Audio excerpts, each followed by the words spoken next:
So in this video, I will talk about what are some of the ways you can become a permanent resident in Canada as an international student. Upon graduation, what are some of the options available to you as an international student? And is it even possible to become a permanent resident in Canada while still in school? And which city is preferable, which province is the most convenient in terms of getting a permanent residency, and which course should I really study to enable me get permanent residency in Canada? So if you have any of these questions, and definitely this video is for you, so make sure you watch this video till the very end to get all of the gist and all of the information regarding the easiest and the most convenient way to get a permanent residency in Canada. There are basically two ways that you can apply for permanent residency in Canada. The first option is going to be through what is called the express entry. Okay.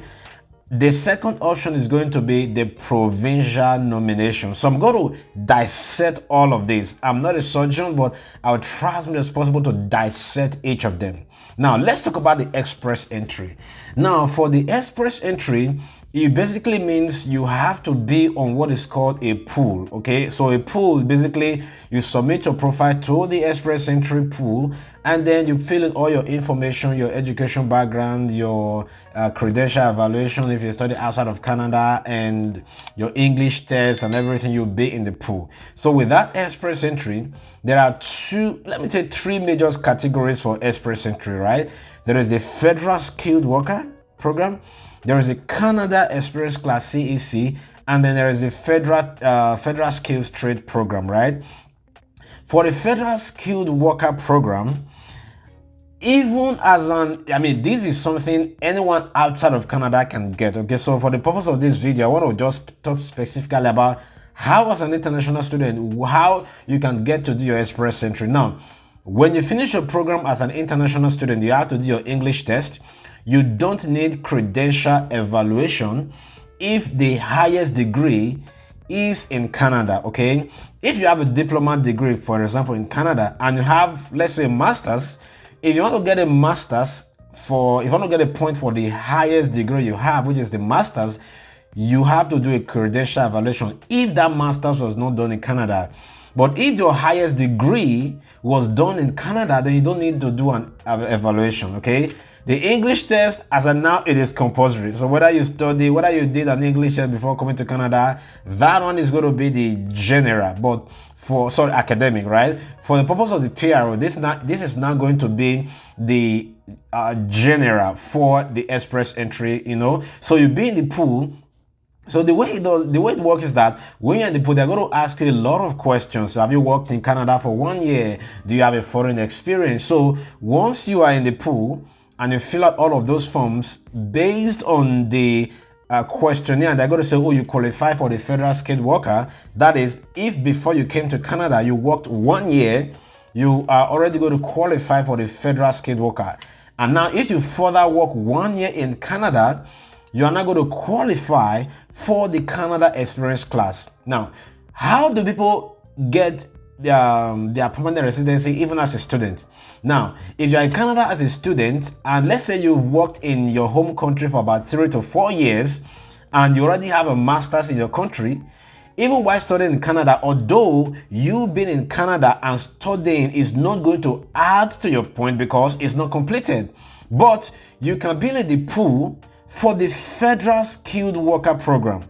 Okay, but for those that don't have any previous experience back in their home country, you will not be eligible for this. You have to wait to now work in Canada for 1 year, and after 1 year you will now qualify for the Canada Experience Class. Okay, and then when they do round of invitation, if your comprehensive ranking score, so it's not automatic that once you finish your university of college and you work for 1 year, automatically you get a PR. No, it's going to be based on point in terms of your work experience, your English proficiency test scores, the highest qualification you're doing in Canada. You're going to get a point for all of this. Okay, and then if your score is above the cutoff for a particular time, let's say the CRS score, it's called comprehensive ranking score, for that draw is 480.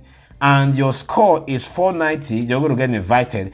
If your score is 460, even though you are in Canada, you've worked for 1 year, you're still not going to be invited until they do another draw and your score is now more than what is required. So that is how the Canada Experience class. Now, the Canada Experience class is no respecter of whether you are in Canada or you are outside of Canada. For the Canada Experience class, it is no respecter of the province where you are. So there is no advantage to be in Ontario or in Alberta or in Newfoundland when it comes to Canada Experience class, because you worked 1 year and that is it. So you're not going to get more points in the Canada Experience class because you're in Toronto or because you're in Newfoundland, because no, it is the same. Okay, the federal skilled worker, like I said, if you already have a previous experience and all that, you can do that even before you graduate. If you have maybe a master's degree in your country, you've worked for 2 to 3 years, you can actually do that. In a lot of time, people don't do research, so I encourage you, go to the CIC website and type how the express entry work, and read through everything, the eligibility for the federal skilled worker and then the Canada Experience class. Okay, so that is the first way to apply to get your permanent residency. Now, if you do a 1 year course, you're going to get a 1 year post-graduation work permit. So if you work after 1 year of working, you have to make sure you get a skilled job immediately after graduation, so that by the time you work for 1 year, you will now do your English test and all other things and open your express entry pool. By the time you enter the pool, they're going to do a draw. If they do a draw and your score is above the cutoff at that point in time, you're going to get selected. You'll be given invitation to apply before you now apply for permanent residence. So it's not automatic. Okay, so you still have to meet the cutoff. So if you do a 2 years program, you do get a 3 years work permit. So you can play around and then finally try to get a skilled job, and then when they do a draw, you will be eligible. Under the express entry, there is what we call the Provincial Express Entry category, which means that every province, if you are in the pool, there is a tendency for that particular province to invite some people based on the market demand, just based on the criteria that particular province sets. Okay, even for this provincial nomination, people get it outside of Canada.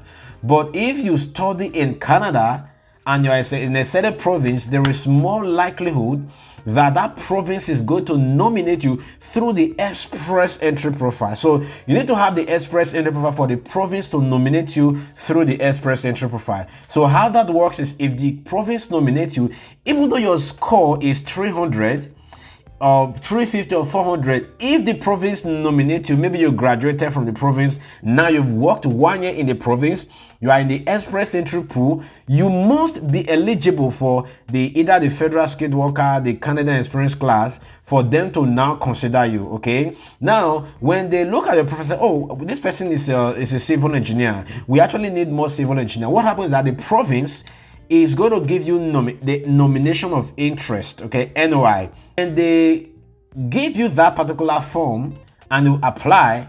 When it is approved, you are now going to have a provincial nomination. With that provincial nomination, if you add it to your express entry, you are going to have 600 points. So when they do a draw in the next express entry category, you are most likely going to be selected, okay, because your score is not going to be really, really very high. Okay, so that is the provincial express entry. If you're in Canada, you study, it's going to be good for you because now you can have more points. Okay, now each province have their own criteria, so I'll encourage you, read up the express entry requirement for each of the province before you actually apply for admission, so that you can think about if it's something you want to explore later on. Okay, so if you have a job offer in the province, it's going to increase your chance of being nominated. There are some provinces they will say if you have a job offer at all when you graduate. For example, I think in Newfoundland, I don't know if it has changed now. Once you have a skilled job offer and you graduate from the Newfoundland University or college, there is a high tendency that they're going to give you provincial nomination in the express entry. Okay, and there are some other provinces they will say you have to work for 6 months. Some will say you have to work for 1 year before they can nominate you. So it works differently for different provinces. Okay, so That is how that works. So the third option is what they call provincial nomination.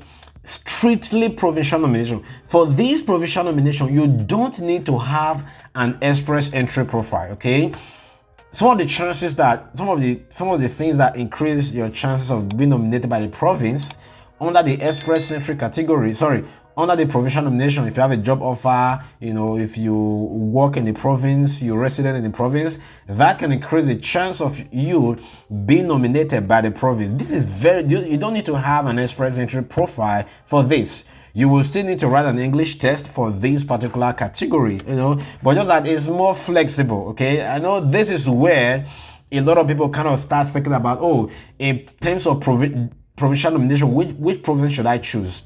So if you are very particular about provincial nomination, then the choice of the province becomes, I would say, kind of important, because every province is different in terms of how they do their provincial nomination, and the English score is really low. Okay, now in what they call the Atlantic pilot program. Okay, for the Atlantic immigration pilot program is usually, let's say, the Newfoundland, New Brunswick, Nova Scotia, and Prince Edward Island. Basically, they're really looking for a way to retain people in these provinces, so they actually make their provincial nomination kind of easier. Okay, in fact, there are even some provinces, when you graduate and you get an offer, you can start applying like right away. You become eligible to get the provincial nomination. Okay, and Saskatchewan is also good with provincial nomination. Manitoba is really good, and Alberta is really good. Ontario, well, Ontario is also good. The reason why sometimes people are kind of afraid of Ontario is because they have a lot of population. Okay, so the criteria and the score to get nominated through the Ontario provincial nomination might be high, because there's a lot of people. Consider the number of people in Ontario, Ontario, Ottawa, and all of these places. So it might be a little bit competitive. So in terms of this, in fact, I've seen situations where people graduate from Ontario and then they move to Manitoba or to Saskatchewan or to Alberta, because they can get a job easily there. And when you get a job, then you will be eligible to apply for the provincial nomination. Okay, that's about it. Now, just know that, let me just summarize this. If you're applying for the Canadian Experience class, if you work for 1 year, it's a national thing, it's a federal thing. Irrespective of the province, you will be eligible if you work for 1 year and you work in a skilled job. Okay, and for the provincial nomination, it works differently for different provinces. And the last part, I did a video on this recently, the category-based draws. So for this category-based draw, is basically, based on market demand, right? Maybe those in science or agriculture or health, they can just do specific draws. So if you study a course related to these in Canada, agriculture, the STEM area, science, technology, engineering, medicine, and you have French proficiency, there is a chance that you're going to be invited in this category-based draw. So if you study a course in Canada relating to these and you have a job in this area, there is a chance that you're going to be eligible to be invited through this category-based draw. So if you don't get invited through the category-based draw, you still have the Canada Express class. If you don't get invited through that, you still have the Federal Skilled Worker Program. If you don't get invited through that, you have the Provincial Nomination Express Entry. If you don't get that, you still have the last one of all, the Provincial Nomination. Though it takes some time for this to be processed, I've seen situations whereby people apply for the Provincial Nomination, and then maybe for some reason they now qualify for the Canada Experience class, and then that usually gets processed faster, and then they get their permanent residency. So I will tell people, don't overstress yourself about permanent residency.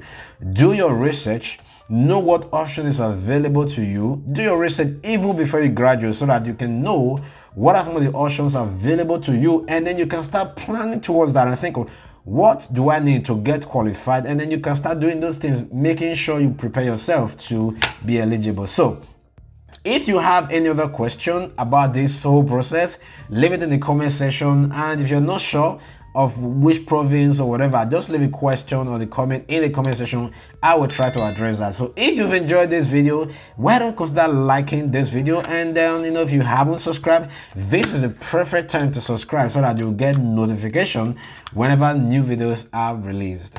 Thank you so much. I'll see you in the next video.